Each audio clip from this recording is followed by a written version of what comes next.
Now, Jules has had a dilemma. Chief and I were talking, and we were talking about Punisher movies, because people don't know the 80s was actually a very big time for comic book movies. There were tons of comic book movies in the 80s. And one of them, I guess due to his popularity as Ivan Drago, I will break you, Dolph Lundgren got the part in not one, but two movies that actually had comic books. The first was He-Man and the Masters of the Universe. And not a bad, underrated, I think. It's underrated, but I have a gripe. And this is just my opinion, but Hollywood has done this so many times that I can't stand it. And what it is they take a character that is established, and they say, we don't know what movie to make. I know. Let's put him in New York City, or let's put him in Los Angeles. I know. They did it with He-Man. They did it with Beastmaster. And they did it with... Did we really need the Smurfs trotting around with Neil Patrick Harris? Did we really? And now they're going to Paris? But although I do... may he rest in peace, Jonathan Winters. May you rest in peace. But, so we had Masters of the Universe, but he also was the Punisher. And Chief, I know you got something to say about that movie. That movie is, I don't know, it's terrible. I don't even remember most of it because I haven't watched it in so long. It was so bad. I was heartsick when I saw the Dolph Lundgren version of the Punisher.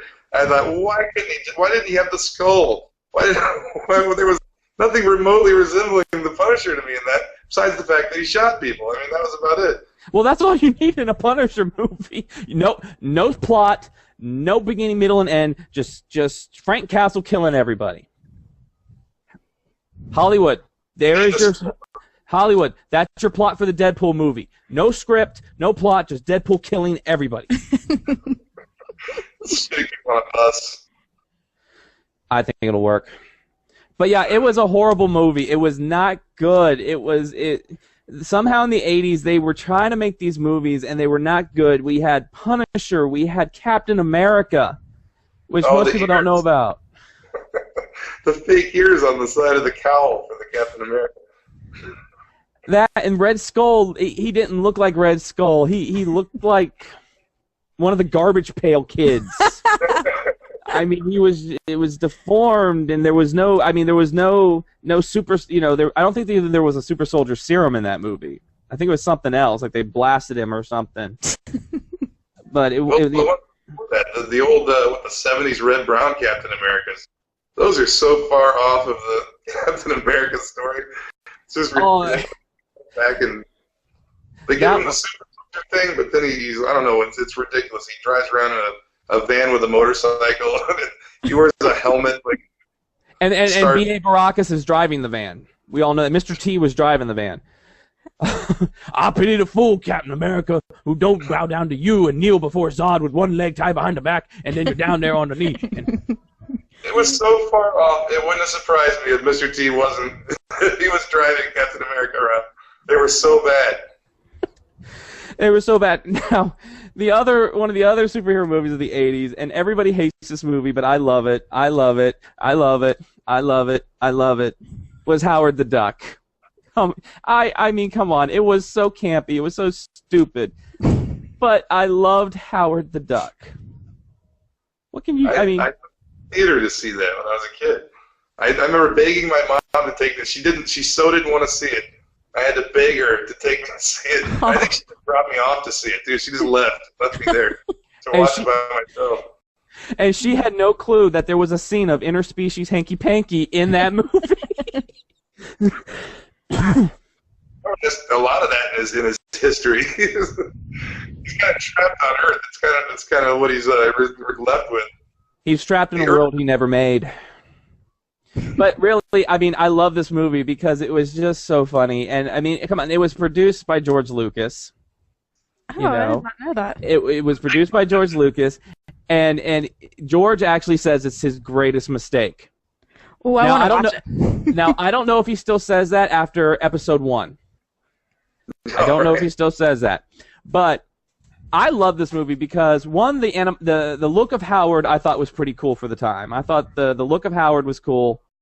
Of course, Leah Thompson, who played Beverly, is just gorgeous. For those who don't know, Marty McFly's mother from Back to the Future.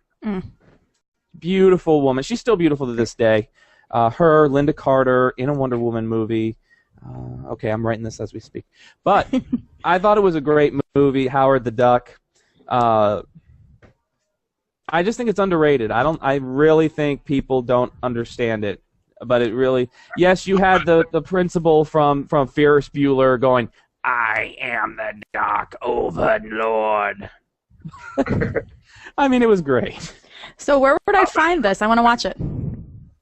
I've been hearing things about a 25th anniversary Blu-ray release, but that's good. I haven't seen anything. You could probably pick it up for like $1.25 on eBay. I saw it at the grocery store aisle for $5, the standard DVD, just sitting in a bin by the grocery store aisle. Oh. Just it was like a week ago. It was a week ago. Howard's doing social commentary on all the tofu eaters. No offense, Jules. No offense. None taken. But you know Howard would have something to say about it. Am I forgetting anything about the 1980s? What other? I know there was a lot of other things in the 1980s that were just horrid. Ninja Turtles were 80s, weren't they? Ninja Turtles. How could I forget the Turtles? We all love the Turtles. I love the Turtles. Now, we all know how great the cartoon was.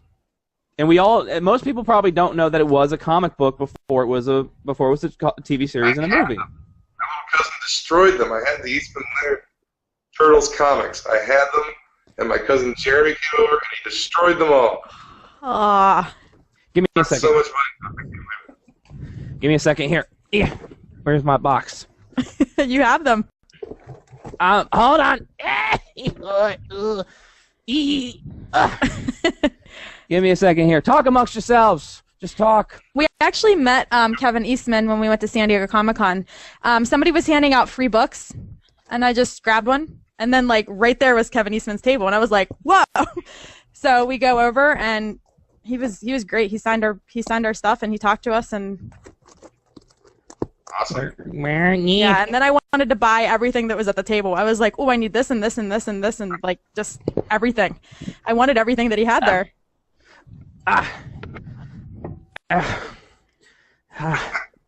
There you go. That is so cool.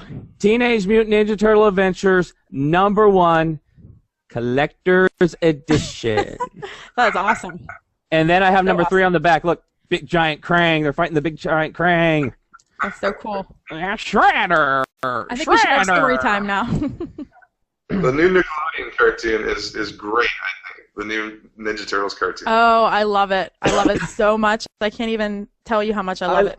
I love it, but nothing beats the original series because I cannot see Rob Paulson as I think he's Donatello now, and he was Raphael in the original series. It's just like I'm watching. I'm like, where's Raph? What's Raph doing? What's he doing?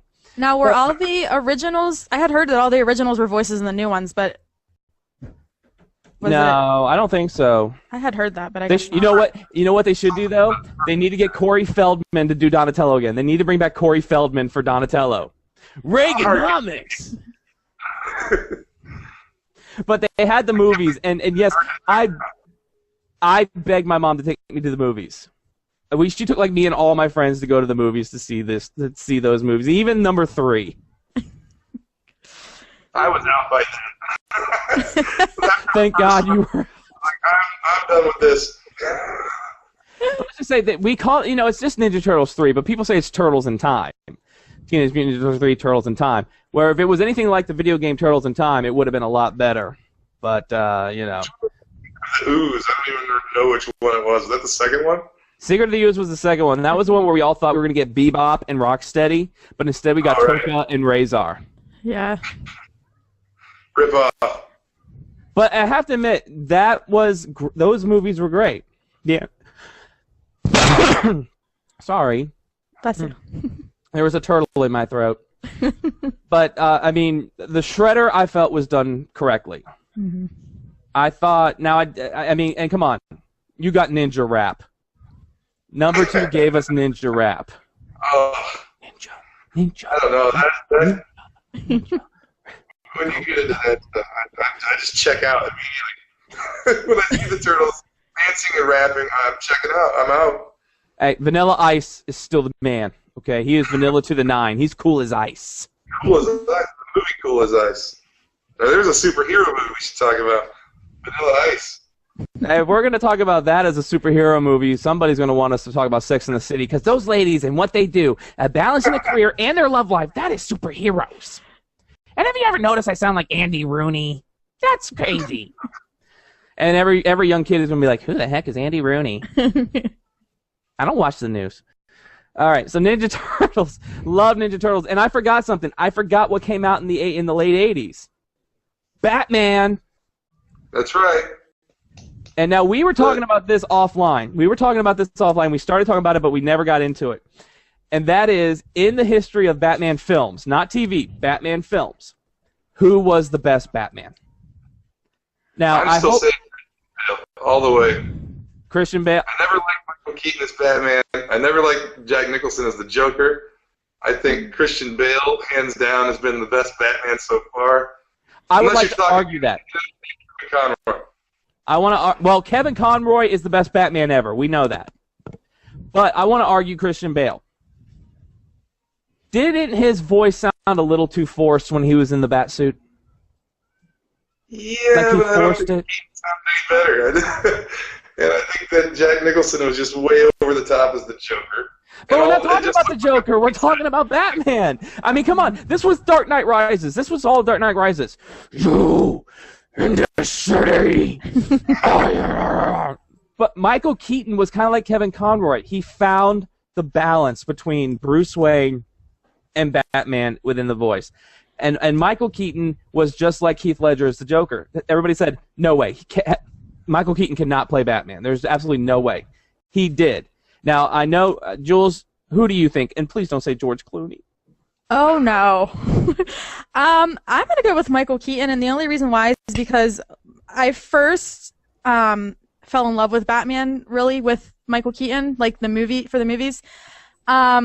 Christian Bale, I liked, but I feel like I don't know, it seemed like I think he wasn't as right for the part as Michael Keaton was. Like, I don't know, but now here's my gripes with the Nolan films.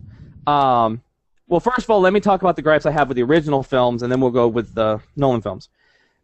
First and foremost, Joel Schumacher. No, stop it! No bat nipples. No bat nipples. All right. So anyway, the Joel Schumacher. Stop it! All right. The director who shall not be named films. You look at the first two by Tim Burton, and he gave us the dark Batman that we were getting at that time. The comic book code was gone. We were now getting the darker Batman. In the 80s, we know Batman went through a hell of a lot in the 1980s. I mean, you look at it. Death of Jason Todd in the 1980s. Batman started going nuts. We know this. At that time, we were getting a much darker Batman. We were getting a darker Joker. And I think when Tim Burton took the reins and brought our beloved Caped Crusader to the screen, he embodied that darkness we were seeing in the comics at the time. Because the Joker was a homicidal nut job. Batman was who he was. He was a crime fighter with a past, with a secret past. Michael Gough was just great as Alfred. I guess Kim Basinger was good as Vicky Vale. I really don't have anything to base it off of. I mean, I guess she was good. I don't know. Here's something. I will tell you exactly why the Michael Keaton, the #1, the first Batman film with Michael Keaton is the best movie ever. Lando Calrissian was Two-Face. But it never became Two-Face. He was just Harvey Dent. Well, Lando Calrissian would have been Two-Face. I mean, think about it. Wouldn't you have loved this? Wouldn't you have loved this if he played Two-Face and he's flipping the coin and he's making his decision and he flips the coin and it lands and he just goes, "This is getting worse all the time. This plan is getting worse all the time." Wouldn't you just love that? And I mean, that would have been funny. I mean, but that one, and then you go into Batman Returns. The Batman Returns. First of all, Danny DeVito I thought was perfectly cast as Penguin. I thought so too. And Michelle Pfeiffer as Catwoman. I mean, come on. Meow.